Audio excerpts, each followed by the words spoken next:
All right, we are back, and this is Chapter 9 Accelerators, and we are in the second video for this particular chapter, and we're picking up right here where it says plant various seeds because you don't know which ones will grow.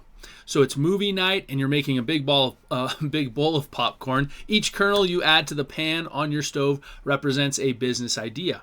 You measure the oil and heat it until it crackles, then cover the pan with a lid and give it all a brisk shake, right? Soon you hear the tiny explosions of popcorn when you dump the popcorn into your bowl. However, you notice that several of the kernels did not pop. You didn't do anything different to these kernels. They were in the same environment as all the others, yet they failed to pop. You won't get the chance to taste their airy goodness. The reality is there are numerous variables that come into play: the moisture content of the kernel, popcorn, seed variety, the temperature of oil, etc. Before a kernel can pop into your favorite movie snack, if something is off, a kernel will be a dud. There are many duds in the business world too. The various conditions may not be just right for success. You can, however, significantly improve the odds of success by educating yourself about the best conditions, location, and timing, then pairing these with your own experience, skills, and knowledge. You will never make every kernel pop, but you can reduce the number of duds in the bottom of your bowl. Duds should be viewed more as learning lessons than as failures, and you should remember that you learn more from your failures than you ever do from your successes. The more you practice making popcorn, trying different seed brands, different oils, different pans, the more skilled you will become. Keep at it. Your willingness to experiment and learn, coupled with your diligence and patience, will improve your odds of starting a successful venture. All right, let's talk about entrepreneurial risks so that you're aware of these. Be mindful of the risks associated with entrepreneurship, including financial risks, time-related, and psychological challenges you may face along the way. Each risk will vary in degree and complexity. While I don't advise initially risking lots of money up front, you may decide to spend a little money developing a new idea or concept, which is like planting a seed. Small money spent on seeds that don't put your FI in jeopardy may be necessary to see what works and what doesn't. Don't expect most planted seeds to bear fruit and materialize into your desired business. Remember, many of the seeds planted won't grow, and the less proven or developed the idea, the less likely it will bear fruit. Nevertheless, you must keep planting seeds. Another risk is lost time. Strive to restructure your least productive periods of the day to free up time to work on your business ideas. Every planted seed requires your time and attention. Each business project that doesn't blossom is time you could have spent on one that did. So you have to be selective about the business seeds you plant. You want to spend your time planting seeds with the highest probability of success and growth potential.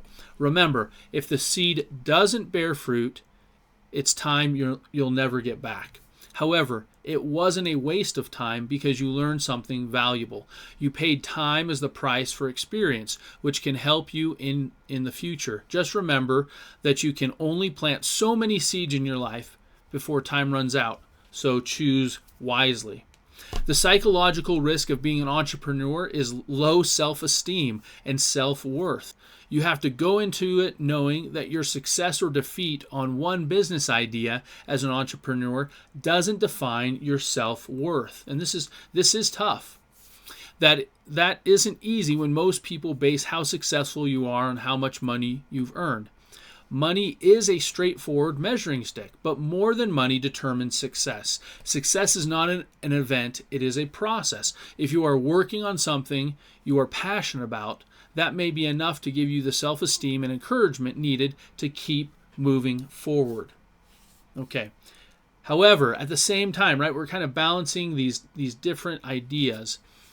We need to also understand how to manage a pivot and when it might be best for us to do that.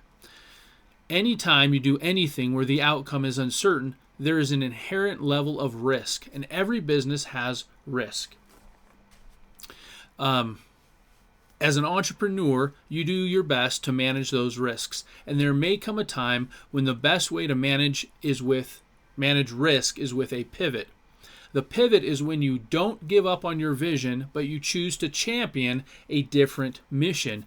The analogy of going down with a sinking ship visually represents this idea. Okay, if you don't pivot and jump onto another ship, or at least a life-saving vessel, you could drown. Hopefully, a business venture won't be life-threatening if it goes against you, but you get the point. Momentum slows. Unfortunately, it can be difficult to jump ship when you've invested so much time, energy, and money into a project you believe in. But there has to be a time when you decide to jump from a sinking ship and pivot to achieve success. Knowing what to do may be even more difficult, if the business has a high probability of success. Nevertheless, you must look at the situation and decide the jumping point. You might base the jumping point on a specific time limit or dollar amount spent on your project to help guide your decision. Remember, if an idea you love working on is not progressing momentarily, you can always return to it once you have more resources. Let's return to the sailboat analogy in which you are the captain sailing your vessel toward financial independence. Before you leave the marina, you observe the different variables such as the speed and direction of the wind, the position of the tide, the currents, etc., and plot your course accordingly. You have the best course set based on the information you had at the time. But things are constantly changing. You find that you aren't making much progress. Maybe the wind has shifted or the tide reversed. The waters ahead look stormy, and your current path seems increasingly treacherous. Likewise, a small business might struggle to grow despite all your efforts. Thus, you must identify when it is time to pivot.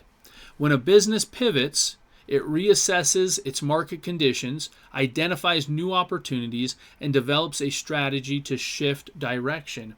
Too often, business owners disregard the signs telling them that it's time to pivot. Therefore, they fail to make the necessary changes that will bring them long-term success.